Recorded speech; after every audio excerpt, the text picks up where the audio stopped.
Dragon Ball Daima Episode 8, Goku finally has a challenge here in this anime as he goes up against Tamagami 3. We got a Naotoshi Shida animation here of Goku's crazy Kamehameha. Now this battle was the most difficult fight for Goku so far, and they jumped into the battle right away from the very beginning of the episode. They did not waste a second, and you can tell as the fight progresses, Goku is struggling a little bit in the beginning, but the more he fights, the more comfortable he gets both with his body and the gravity from the third demon world. But Tamagami 3 is pretty strong and tough. He seems emotionless, he's able to dodge a lot of Goku's attacks and almost crush him with his hammer a bunch of times. There was some really awesome camera work here as Goku circles around the Tamagami and they're attacking and dodging and everything. And Tamagami's hammer is like pretty nasty. I mean, the way they animate it makes it seem so powerful. At one point, Goku even like running up it like a wall was hilarious. And then we get to Goku's transformation scene, which was extra cool.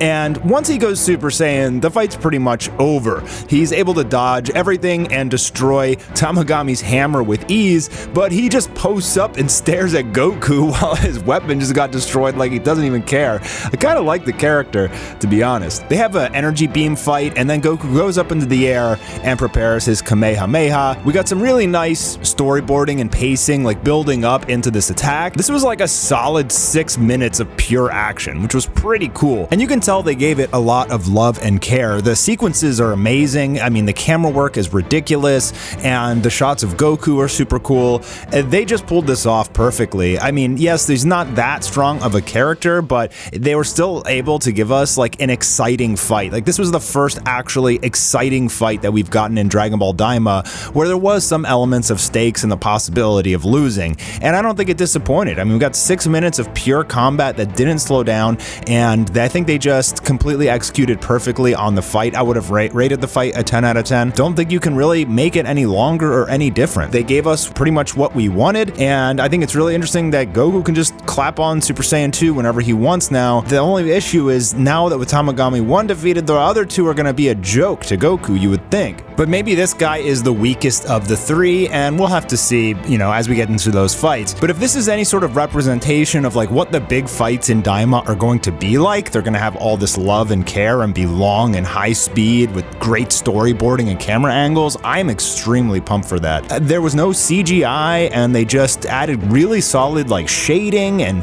the proportions are perfect, and I really just thought this episode was so polished and so clean, and they definitely finally gave us what we wanted, but kind of wish it would have come a little bit sooner. Episode 8 for the first real fight is a little bit of a stretch, but in any case, I'm having too much fun with this show. At one point, Tamagami 3 tries to like blow up the whole area, and Goku flies in the air, preparing his Kamehameha. This is the first animation we've gotten from Naotoshi Shida in Dragon Ball Daima. I wasn't even sure that he was gonna animate in this, and Goku goes Super Saiyan 2. So like, I had to rewind this and look a couple times. Yes, he did go Super Saiyan 2 in this episode. They didn't announce it, he didn't really transform or anything, but the second he fires that Kamehameha, he has his hair up and lightning, and for a little bit of the battle after Goku does the final blow and kind of does his little stance, you see that, you know, he has his hair up and the lightning, he is Super Saiyan 2. And that's pretty much it, but it was a good fight, it was quality, and it was fun, and I would absolutely watch it again.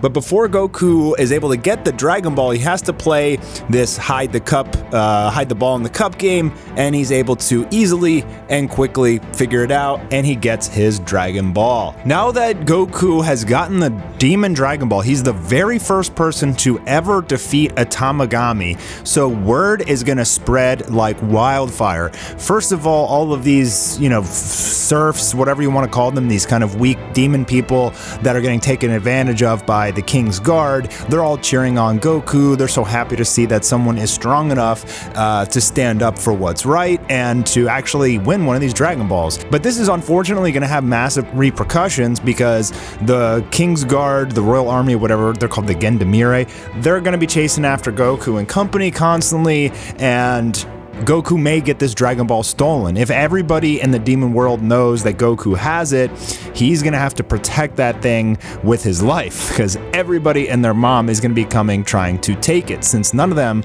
are strong enough to defeat a Tamagami. So, one of 3 Dragon Balls has been collected, and Glorio is going to immediately call his boss, Arinsu, to let her know.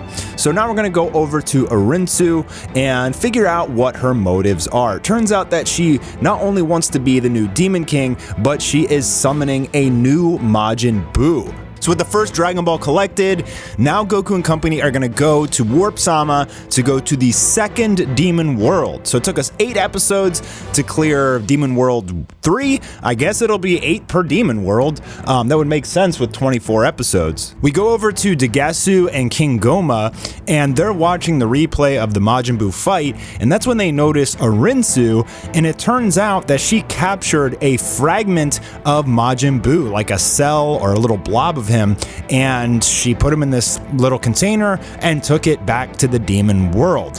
And with this ability, with this little chunk of Majin Buu, she's able to meet up with this witch, this new character that was actually the creator of Majin Buu. And we're gonna find that out here in this episode. It is a retcon.